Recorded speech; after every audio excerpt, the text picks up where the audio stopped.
Assalamualaikum warahmatullahi wabarakatuh. Pada video ini akan membahas analisis pelaksanaan program pengayaan dalam pembelajaran PAI di SMP Negeri 9 Yogyakarta. Penilaian atau evaluasi pembelajaran merupakan alat dalam mengukur kemampuan peserta didik dalam memahami suatu pelajaran. Tolak ukur dari keberhasilan tersebut adalah dengan adanya standar ketuntasan belajar yang harus dicapai masing-masing peserta didik. Peserta didik memiliki tingkat pemahaman yang berbeda-beda, begitu pula dengan hasil evaluasi yang didapatkan oleh setiap masing-masing peserta didik. Kecepatan tiap peserta didik dalam pencapaian kompetensi dasar tidak sama.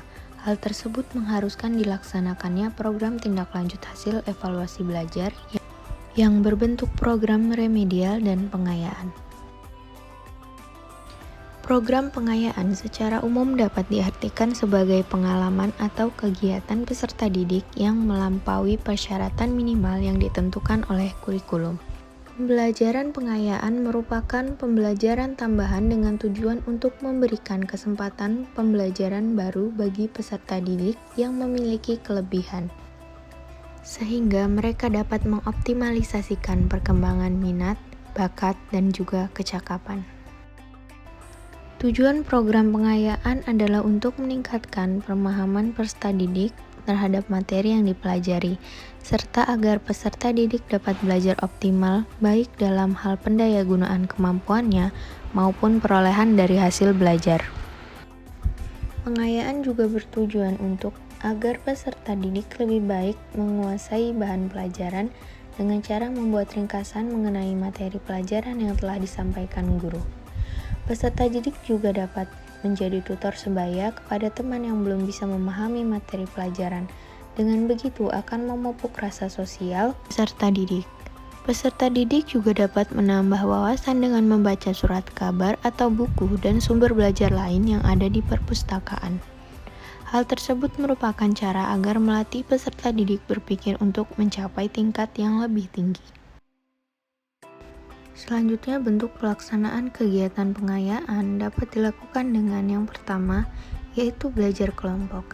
Hal ini dilakukan kepada peserta didik yang memiliki minat tertentu, kemudian diberikan pelajaran bersama pada jam-jam pelajaran sekolah.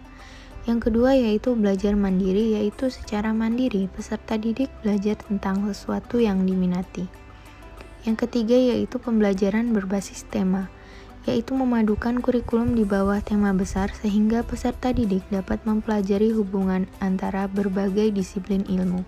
Kemudian yang terakhir yaitu pendataan kurikulum, yaitu pemberian pembelajaran hanya dengan berkompetensi atau materi yang belum diketahui oleh peserta didik. Dengan demikian, tersedia waktu bagi peserta didik untuk memperoleh kompetensi atau materi baru atau bekerja proyek secara mandiri sesuai dengan kapasitas maupun kapabilitas masing-masing. Program pengayaan diberikan agar peserta didik mendapatkan tambahan pengetahuan maupun keterampilan sesuai dengan kapasitasnya. Cara yang dapat ditempuh dalam memberikan pengayaan diantaranya, yang pertama yaitu memberikan bacaan tambahan atau berdiskusi dengan tujuan memperluas wawasan bagi kompetensi tertentu. Yang kedua yaitu memberikan tugas dengan melakukan analisis gambar, model, grafik, atau suatu paragraf bacaan. Yang ketiga yaitu memberikan soal-soal latihan tambahan yang bersifat pengayaan kepada peserta didik. Yang keempat, peserta didik diminta untuk membimbing teman-temannya yang belum menguasai materi dan mencapai ketuntasan minimal. Kemudian pelaksanaan program pengayaan dalam pembelajaran pendidikan agama Islam di SMP Negeri 9 Yogyakarta. Pelaksanaan pendidikan di SMP Negeri 9 Yogyakarta memakai kurikulum 2013.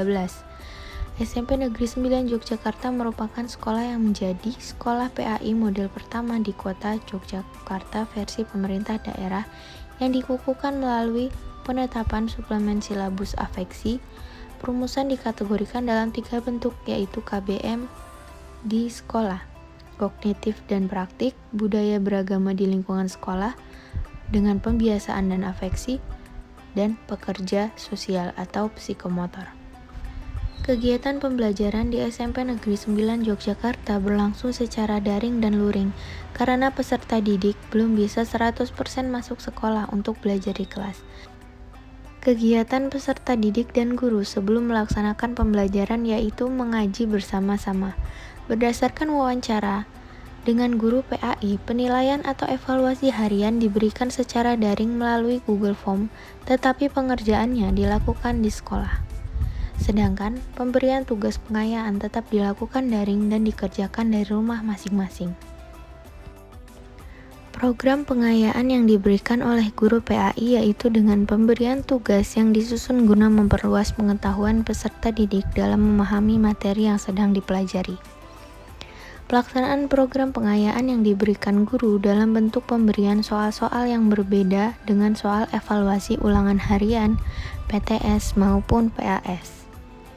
Soal yang diberikan dikirimkan oleh guru melalui aplikasi pembelajaran online yaitu Google Classroom dan diberikan waktu yang cukup untuk mengerjakan soal tersebut.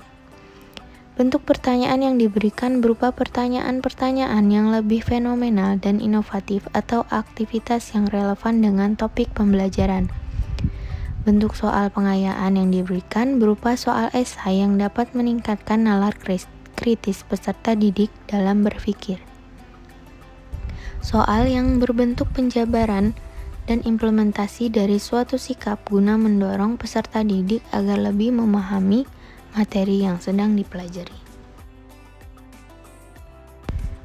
Pada kesimpulannya, kegiatan pengayaan adalah kegiatan yang diberikan kepada peserta didik kelompok cepat sehingga peserta didik tersebut menjadi lebih kaya pengetahuan dan keterampilan atau lebih mendalam penguasaan bahan pelajaran dan kompetensi yang mereka pelajari. Pengayaan pada pembelajaran PAI di SMP Negeri 9 Yogyakarta diberikan dengan satu macam cara yaitu memberikan soal-soal kepada peserta didik. Soal yang diberikan berbentuk esai yang berupa pertanyaan-pertanyaan yang lebih fenomenal dan inovatif atau aktivitas yang relevan dengan topik pembelajaran. Pemberian soal dengan cara tersebut agar dapat mendorong nalar kritis dan inovatif peserta didik, supaya melatih siswa dapat memecahkan persoalan dalam kehidupan sehari-hari. Demikian pembahasan yang dapat saya sampaikan. Lebih kurangnya saya memohon maaf. Terima kasih. Wassalamualaikum warahmatullahi wabarakatuh.